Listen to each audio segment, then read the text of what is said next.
10 years ago, it mattered, but today more than ever. If someone is buying from you, if someone is booking with you, you really should be using some sort of business management software, even basic business management software, at least something. So your daily business activities are recorded. You're feeding your software all kinds of data to maximize your marketing efforts, to reach and impress your target market and to retain them, to get and keep quality team members, quality staff. That could be a mix of employees, contractors, seasonal contractors, even volunteers. Hi, I'm Chris Mack. I'm a mentor for small business owners.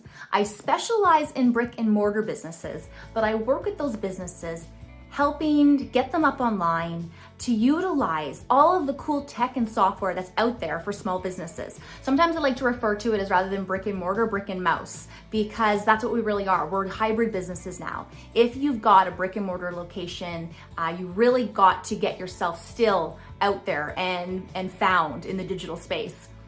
So with that said, if you are an online business, we've got lots to share, so you're welcome here. And I'd love to hear from you and tips and tricks from you too. So I've decided to dive in a bit deeper with software right now. Last week I made a video and I just touched on some key items, some key things, some highlights, things to consider for people who maybe don't really see the value in software. They don't really see the value in business management software. Maybe they find it too expensive. Some people, have one or two. Maybe they do email marketing. That's not capturing your day-to-day business activities, your behaviors, the character of your business. Like if you had like a brand personification, how are you going to really know what's going on with that avatar? You're not going to have real data about your business. And even if you have some, you're missing out on so much, and it's so much fun. It's really great to be able to, at the end of the year, end of the quarter, end of 5 years, to look back on your business and to be able to take the information that you've collected and make better decisions in the future. Be able to support your staff, be able to be encouraging, be able to invest more into your business. And your software is going to be your ally for that. It is so, so important. So that's one of the reasons that when I first meet a new mentee, I ask, what software are you planning to use for your business? And if they go, if they're kind of like some of the crude business setups that I see, that is when I try to plant the seed and I direct them to start to research, to really think about what it is they want to get out of their business and where they see themselves next year, where they see themselves in 3 years, in 5 years, and in 10 years. So when you start going over the business plan and when you start to ask, how are you going to know that? You tell me you're going to be here in your business. You say in 3 months you're going to have this. How do you know that? How are you getting there? And that's when I can really start to create a path and to show them how their business is really going to be their best business partner. And it's going to work with them to help them reach their goals. So today, what we're going to do today is I'm going to just share with you a basic ticket. And we're going to break down that ticket. Now, a ticket is whether you're booking a consultation, maybe you have an appointment, maybe you're selling a product. What just basic features, what can you put into that ticket to help feed you lots of good data in the future? So let's dive into my computer. Hi, welcome. Okay, so here we are. This is a little demonstration I have created where I've just put in key data, things you're going to be entering into your software, things you're going to have plugged into the background. When I spoke about investing time into your software, making sure it's set up properly, that was in the video last week. This is what I'm talking about. So all of this is in the back end, but the client ticket is what's making it real. This is real life. This is what is happening when this client is coming in for this product or for this service. Now, if you are running like an online, let's say retail store or something, and you got like 50,000, 300,000 SKUs for different, retail items, accessory items, whatnot, you're not going to have a client profile.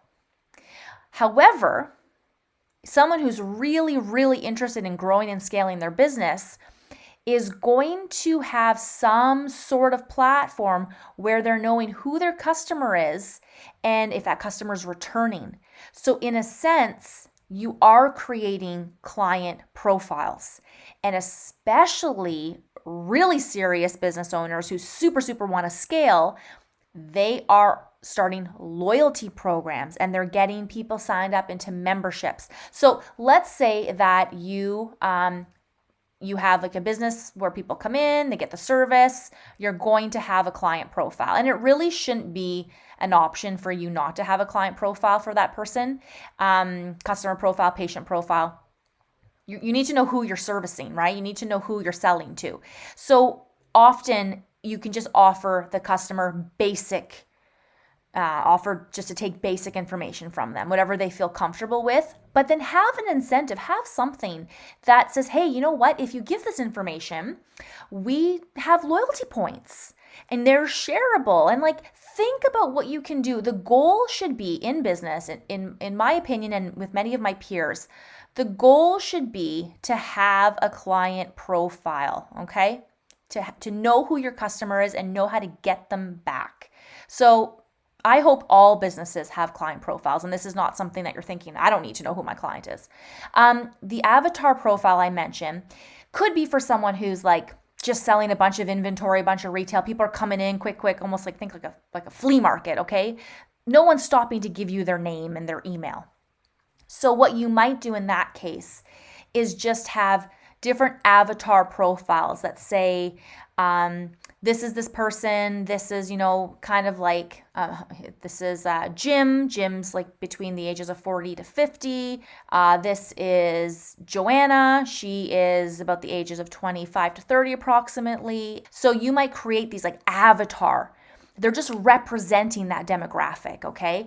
And then you could use that like, oh, we got a Jim in. Oh, we got a Joanna in. Oh, we got a Courtney in, and it's your kind of your personification of that target market, or that demographic that has come in. Better yet, the demographic that's come in. So let's jump ahead here.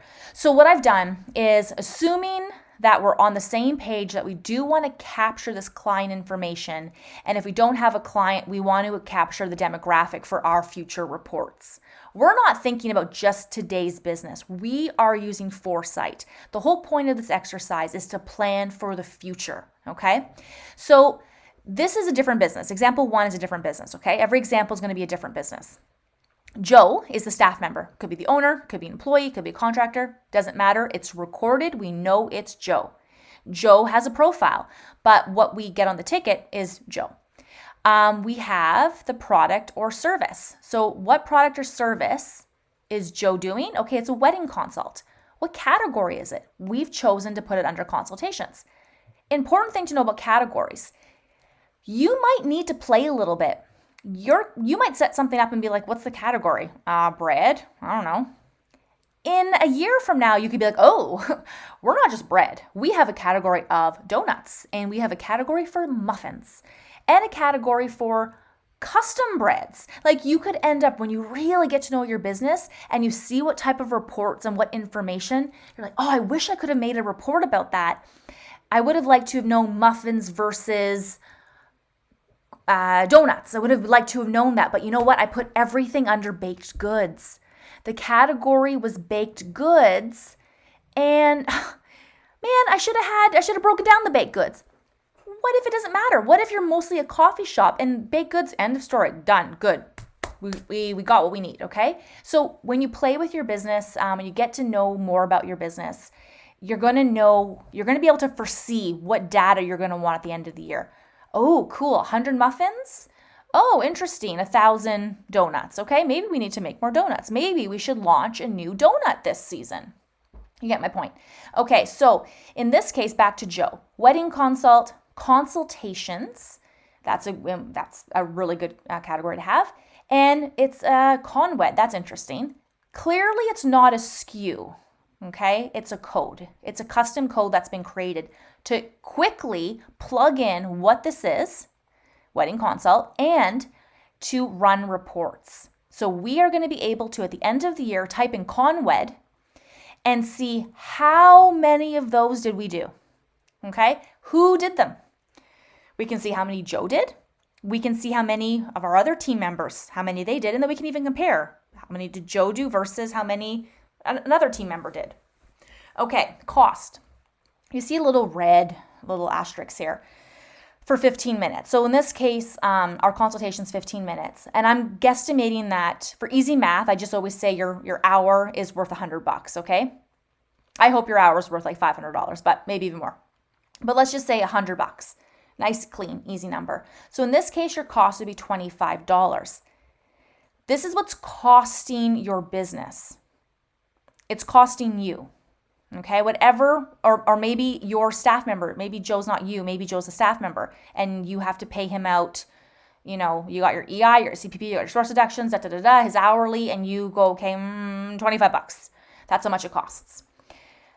But your price is zero. Well, yes, your price is zero because you're not charging your customer, but it still costs your business. Joe is not there talking to someone for free. It's costing somebody. It's not costing the client. They're happy. They don't think about that, but it's definitely costing you. So you don't have to put that in as a cost. I still would recommend put that in as a cost because at the end of the year, once you want to know how many consultations you did, how much it cost your business versus how many actual weddings you booked, how many consultations Joe did versus how many weddings he booked.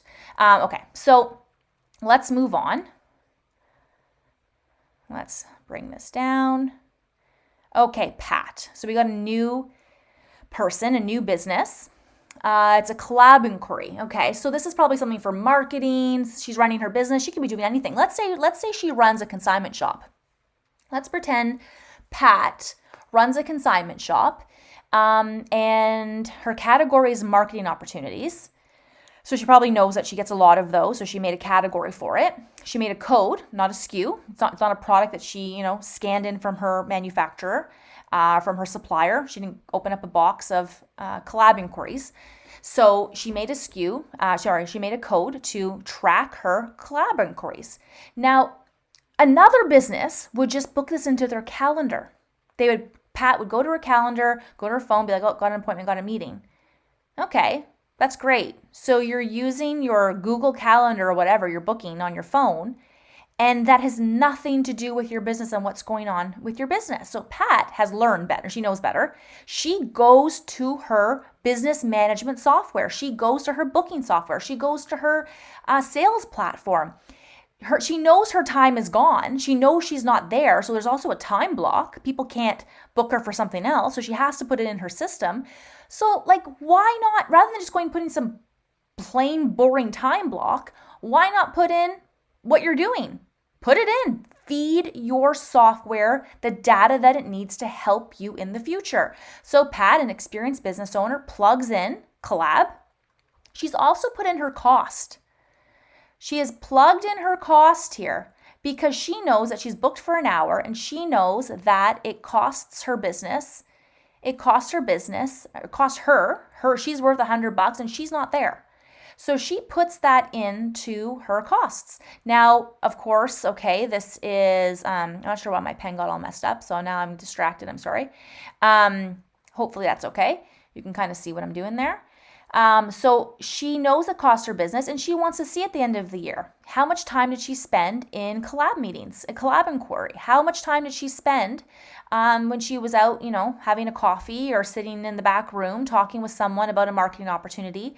How many of that actually, when they transpired into something, did it pay the business? Was it worth it? She could end up seeing that it's so worth it. Every time I take time out of my business and we arrange something like this, it's so profitable. I really love doing this. So was there a cost, a direct price? Did that person who was coming to meet with Pat and go have a coffee, did she charge her? No, she didn't charge her. But we know that it cost the business. She was gone and we know what Pat's time's worth. Now, side note here. Is this going to go to the accountant? Is Pat going to say, well, it cost my business $10,000 this year because of the number of different collab inquiries and things that I was doing, like marketing opportunities. This is how much it cost. No, this is for her own information. This is for her planning, for her own financial planning. She could show her accountant as, this is my time, this is where I'm spending my time. That would be more for them in the planning side, not actually preparing taxes, okay? I hope that's clear. If it's not, then you just ask me. I can always expand on things. Okay, let's drop this down.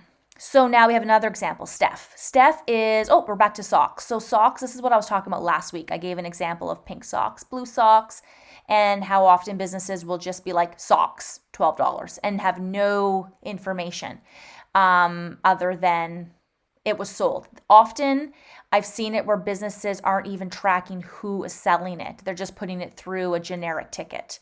I want to know who the client is you're selling these socks to. I want to know who put it through the system.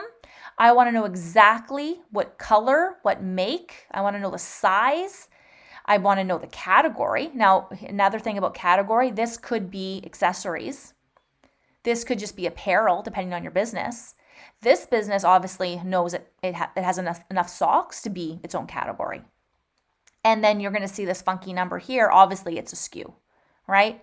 So this is someone who's brought in from a manufacturer, from a supplier, has brought in all different types of socks, small, medium, large, extra large, pink, and they've put in each SKU. And they, in their description, have been very clear about what it is. The SKU comes with the sock. When you open up the box and you open up your order, you get the SKU. For most businesses, or most suppliers or manufacturers will already have a SKU on the packaging.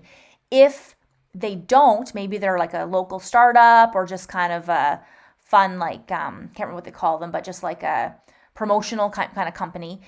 They might not be that far yet in their business to provide you SKUs.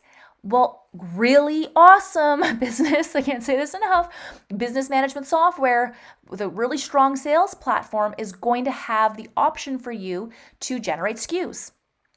There are other software just for SKUs that you can use. You can definitely just download them and use them.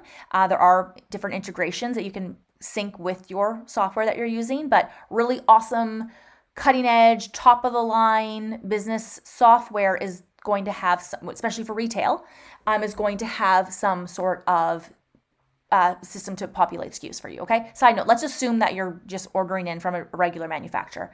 So you scan in this SKU, you put the information in, and you put the information in that's going to be helpful to you and your staff, okay?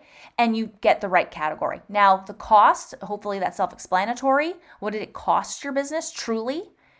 If it costs you $3 plus tax, you want to make sure that the cost is being calculated properly, okay? So the numbers that I've put here are all net. I haven't, usually when you go through a ticket and you proceed, check out, tax gets added. And most of the time in the back end of this cost section, so in your software, when you're putting in the cost, when you're actually implementing, putting in the information for each product, when you're filling in the details, it's going to say with tax, without tax, you get to fill these things in.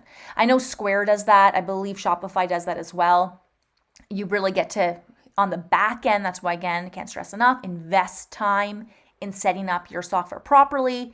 That's when you put in all that information and put it in accurately. Don't be lazy, because then it's going to be so easy in the future, okay? Your price, well, this is what you're charging the customer, okay? So that should be pretty self-explanatory. Now, what does this mean? For this business, number 3, it means that you're going to be able to see how many socks Steph sold. What if Steph doesn't sell a lot of socks? What if at the end of the year she sold 1 pair, but she sells tights like it's no one's business? That's going to give you information about Steph. For Steph, she's going to learn, what she sells and what she doesn't. What if, back to the client's relationship, what if Steph, when you go to look at her sales, what if this client, every time this client comes in, when you look at this client's profile and the number of times they've come in and what they've bought, it's Steph. So you're like, wow, there's a really good relationship here. Steph's really building a relationship. There might be a marketing opportunity to refer. Maybe there's a referral card or a referral program that we need to get Steph and this client, in on. So we're filling in some information here, and we're able to, in 6 months, in a year, in 5 months, we're able to pull more data and learn more about our business, more about the socks that we're selling, but more so, example number 4 ties in to my video again. We're going to be able to compare. This is going to be the same business for this example. We're going to be able to compare the blue socks to the pink socks. We're going to be able to compare Taylor to Steph. Not in a bad way, in an encouraging way, right? Maybe Taylor does really well with blue socks and Steph can learn, or vice versa. Again, it's a SKU that's coming in from manufacturer. Again, same category. This is all self-explanatory.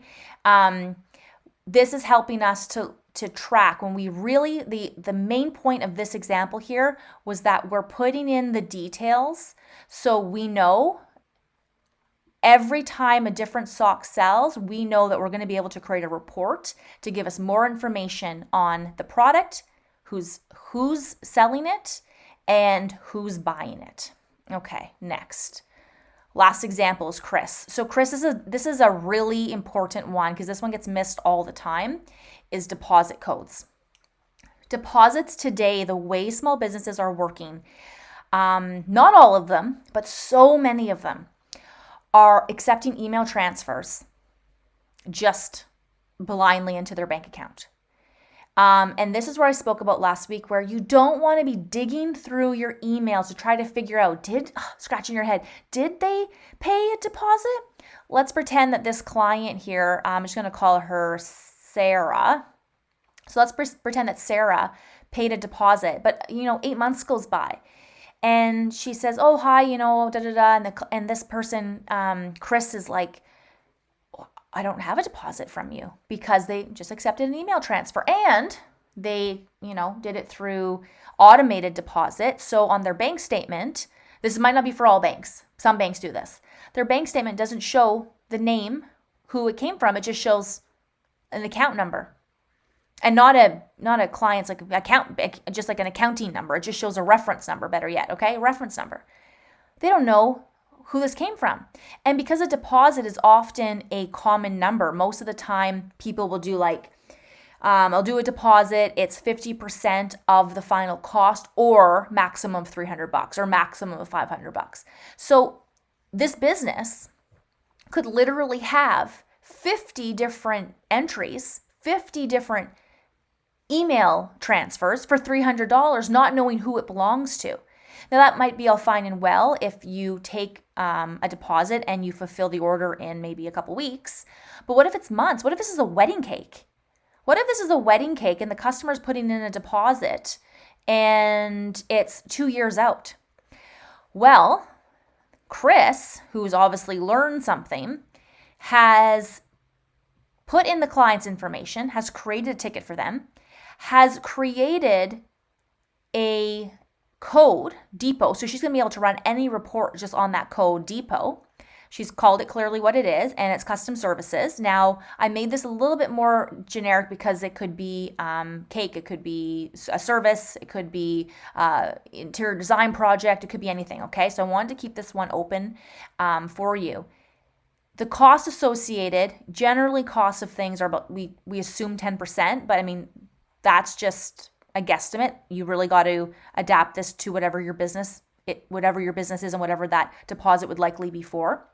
But for this example, I did 10%. She's able to call up that client right away, see that they paid the deposit, see what date they paid the deposit, and then when she proceeded, so past this ticket is just the example, right? Once she goes past the ticket and she actually checks out the order, she's going to select method of payment, e-transfer, and close. And that is now locked in her system. She now has that data in her business. So 2 years from now, Chris is able to go and be like, oh, yep, Sarah came in and yeah, oh yeah, you did. You paid your deposit. I have it right here. I have the ticket here for you. It sounds like, well, don't all businesses do that?